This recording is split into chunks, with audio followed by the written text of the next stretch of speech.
Big boss climax ಹಂತದಲ್ಲಿದ್ದೀವಿ. ಇನ್ನೇನು ಕೆಲವು ಗಂಟೆಗಳಲ್ಲಿ ವಿನ್ನರ್ ಯಾರು ಅಂತ ಗೊತ್ತಾಗುತ್ತೆ. ಆಲ್ರೆಡಿ ನಮ್ಮ ಪ್ರಿಡಿಕ್ಷನ್, ಕರ್ನಾಟಕದ ಪ್ರಿಡಿಕ್ಷನ್ ಪ್ರಕಾರ ಗಿಲ್ಲಿನೇ ವಿನ್ನರ್ ಅನ್ನೋದು ಗೊತ್ತಾಗಿದೆ. ರನ್ನರ್ ಯಾರಾದರೂ ಆಗಿರಲಿ, ನನ್ನ ಜೊತೆ ಈಗ ಕೋಟೆ ಹುಡುಗ ಪ್ರಸಾದ್ ಇದ್ದಾರೆ. ಅವ್ರ ಪ್ರಿಡಿಕ್ಷನ್ ಏನೋ ಗಿಲ್ಲಿ ಬಗ್ಗೆ ಅವ್ರು ಏನು ಹೇಳ್ತಾರೆ ಅಂತ ಮಾತಾಡ್ತಾ ಹೋಗ್ತೀನಿ. Hi hi. ಫಸ್ಟು ಕ್ರೇಜ್ ನೋಡ್ಬೇಡ ಹೆಂಗಿದೆ. ಇದು ಜಾಲಿವುಡ್ ಮುಂದೆ ನೀವು ನೋಡ್ತಾ ಇದ್ದೀರಾ, ಇಷ್ಟು ಕ್ರೇಜ್ ಬಹುಶಃ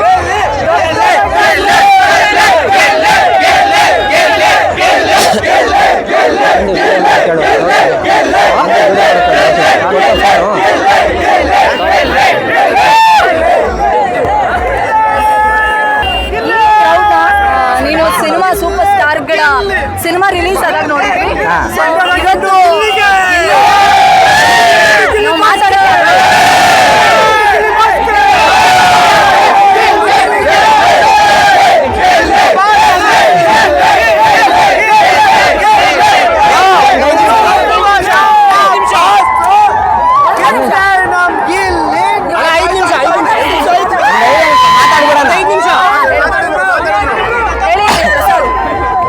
ಇಷ್ಟು ಸೀಸನ್ಗಿಂತ ನಮ್ಮ ಕನ್ನಡ ಇಂಡಸ್ಟ್ರಿಯ ನಮ್ಮ ಕನ್ನಡ ಬಿಗ್ ಬಾಸ್ ಇತಿಹಾಸದಲ್ಲೇ ಮೊದಲನೇದು ನಮ್ಮ ರೈತರ ಮಗ ಬಡವ್ರ ಮನೆ ಮಕ್ಕಳು ಬೆಳಿಬೇಕು ಅಂತ ಇದ್ರಲ್ಲ, ಇವತ್ತು ಅದು ನಿಜ ಆಗಿದೆ.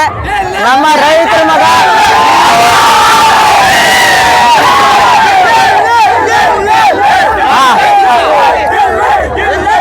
ಒಬ್ಬ ರೈತರ ಮಗ ಈ ತರ ಹವಾ ಸೃಷ್ಟಿ ಮಾಡಿದ್ದಾನೆ ಬರೀ 3 ತಿಂಗಳಲ್ಲಿ. ಅಂದ್ರೆ ರೈತರ ಗತಿ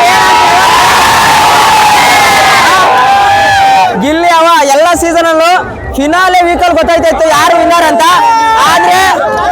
ಆದ್ರೆ ಈ ಸೀಸನ್ ಬಿಗ್ ಬಾಸ್ ಅರ್ಧದಲ್ಲೇ ಗೊತ್ತಾಗ್ಬಿಟ್ಟಾಯ್ತು ಇಡೀ ಕರ್ನಾಟಕಕ್ಕೆ ವಿನ್ನರ್ ಗಿಲ್ಲಿನೇ ಅಂತ.